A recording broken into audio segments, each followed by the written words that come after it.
స్వచ్ఛమైన నాణ్యమైన గౌదర్పార్ పూజా ఉత్పత్తులు www.gaudarpar.com ద్వారా ఆన్లైన్ లో ఆర్డర్ చేయండి. మీ ఇంటిని దేవాలయంగా మార్చుకోండి.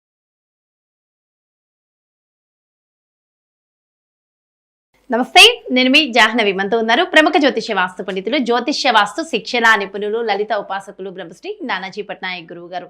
సూక్ష్మంలో మోక్షం ఈ ప్రత్యేక కార్యక్రమం ద్వారా మనకున్నటువంటి ప్రతి సమస్యకి చక్కటి సమాధానాలు అందిస్తూ పరిహార మార్గాలు కూడా తెలియజేస్తూ ఉన్నారు కదా గురువుగారు. ఒక చక్కటి ప్రశ్నని గురువుగారు మాటలు అడిగి తెలుసుకుందాం. నమస్కారం గురువుగారు. శ్రీమాత్రే నమః. అయితే గురువుగారు, మనకి ఇంట్లో ధనం సమస్య ఉందా, రావి చెట్టుకు పూజ చేయండి అంటారు. సంతానం కలగట్లేదా, రావి చెట్టుకు పూజ చేయండి అని అంటారు. అప్పుల బాధ ఉందా, రావి చెట్టుకి పూజ చేయండి అంటారు. రావి చెట్టు చుట్టూ ప్రదక్షిణ చేయండి అంటూ ఉంటారు. అయితే మనం వింటూ ఉంటాం, రావి చెట్టు గుళ్ళలో కనిపిస్తూ ఉంటది కానీ ప్రదక్షిణ చేసేంత ప్లేస్ కూడా చాలా ఆలయాల్లో ఉండదు. ప్రదక్షిణ చెప్తూ ఉంటారు. అసలు ప్రతి సమస్యకి రావి చెట్టు చుట్టూ ప్రదక్షిణ చేస్తే ఎలా సొల్యూషన్ ఉంటుంది? అంటే ప్రదక్షిణ చేయడానికి వీలు లేనప్పుడు ఏం చేయాలంటారు? నిజంగా అంత ఫలితం ఉంటుందంటారా? తప్పకుండా అమ్మా. అసలు ఈ రావి చెట్టుకి చెయ్యండి అనేటువంటిది అసలు ఎక్కడుంది, అసలు నిజంగానే ఉందా అనేటువంటిది నేను కూడా వెతకడం జరిగింది. వెతికితే అథర్వణ వేదంలో చెప్పబడిన విషయం ఇది. ఏదో నార్మల్గా ఎవరో చెట్టుకి వేసుకోండి అన్న విషయం కాదు.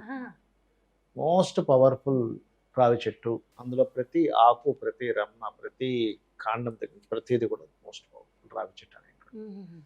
మనకి పెద్ద పెద్ద వృక్షాలు ఇవన్నీ ఏవైతే ఉన్నాయో అవి కేవలం చెట్లని కాదు, కొంతమంది సిద్ధ పురుషులు ఆ రూపంలో జన్మ కూడా ఎత్తుతూ ఉంటారు. సిద్ధులు ఉంటారు అందులో, చెట్లలో ఉంటారు. మీకు కూడా చాలా రోజుల క్రితం మీకు చెప్పాను కానీ ఒకసారి మళ్ళీ గుర్తు చేస్తున్నాను.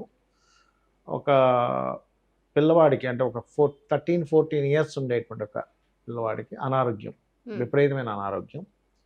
ఎన్ని మెడిసిన్స్ వాడుతున్నా తగ్గేది కాదు. తల్లి తండ్రి ఆ పిల్లవాడు మాత్రమే ఉండేవారు. ఒకరోజు వాళ్ళ ఇంటికి ఒక గెస్ట్ వచ్చాడు, ఒక అబ్బాయి. ఒక అతను వచ్చాడు, అబ్బాయి కదా, పెద్దతనే వచ్చాడు. వచ్చి, ఏమండి మాటల్లో మీ అబ్బాయి ఎలా ఉన్నాడు, ఆ మధ్య అనారోగ్యంతో ఉండేవాడు కదా. అవునండి, ఇంకా తగ్గట్లేదు, ఎన్ని మెడిసిన్స్ వాడినా తగ్గట్లేదు అని తల్లిదండ్రులు చెప్పారు. ఆ అబ్బాయి కూడా పక్క రూమ్లో ఉండి వింటున్నప్పుడు అతను ఏం చెప్పాడంటే, వచ్చిన వ్యక్తి, మీ ఇంట్లో ఎట్లాగో మీకు కొంచెం దూరంలో అక్కడ రావి చెట్టు ఉంది కదా, ఒక చెట్టు ఉంది కదా, ఆ చెట్టుని, వేప చెట్టు రావి చెట్టు సంథింగ్ నాకు కరెక్ట్ గుర్తు రావట్లేదు, హగ్ చేసుకోమరండి మీ అబ్బాయిని.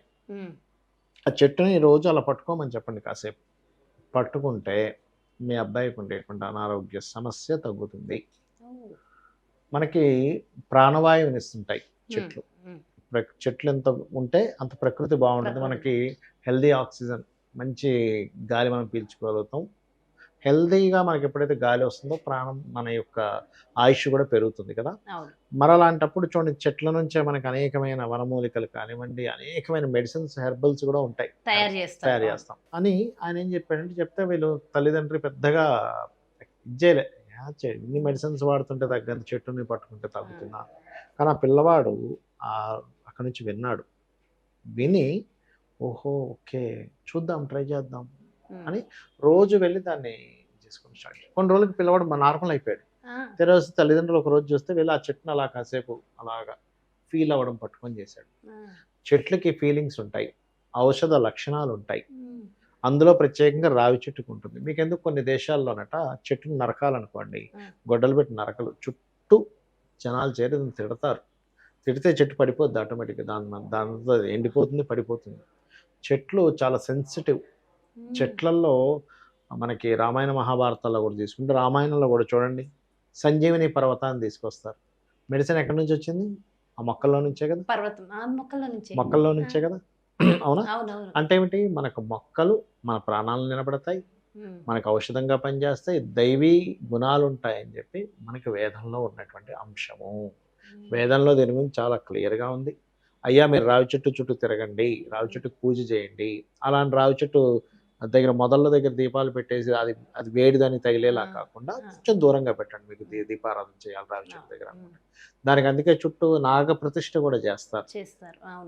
మీ ఆరా గనక లో లెవెల్లో ఉందనుకోండి, మీకు అన్ని డిసప్పాయింట్గా ఉంటుంది మీ లైఫ్ అంతా కూడా. అంటే ఎలాగా, ప్రతిదాన్ని తీసుకోలేరు. ఇప్పుడు అందరికీ సమస్యలు వస్తాయి, కానీ ఎవరైతే ఆరా లెవెల్స్ తక్కువగా ఉంటాయో, మానసిక స్ట్రెస్ తక్కువగా ఉంటుందో, వేదంలో ఇది కూడా ఉంటుంది. ఎవరికైనా చంద్రుడు పాడైతే వాడు పిచ్చివాడైపోతాడట.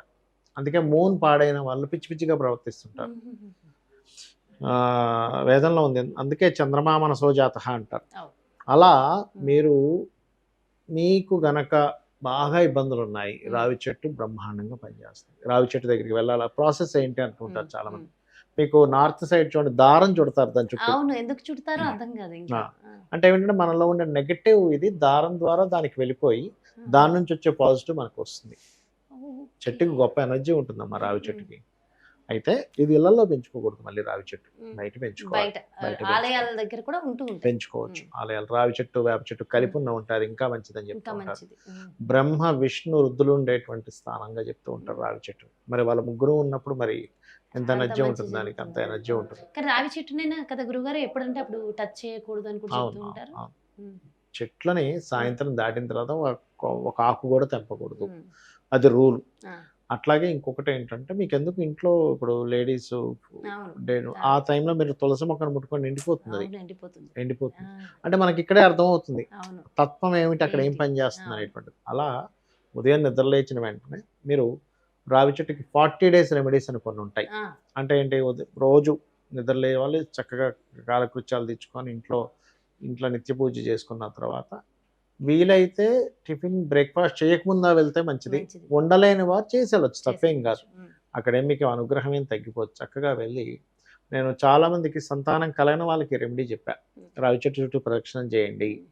దానికి సంతానాన్ని ఉత్పత్తి చేసేటువంటి శక్తినిచ్చే ఇది రిలీజ్ అవుతుంది, దానిలోంచి ఒక దేవతా శక్తి రావి చెట్టు.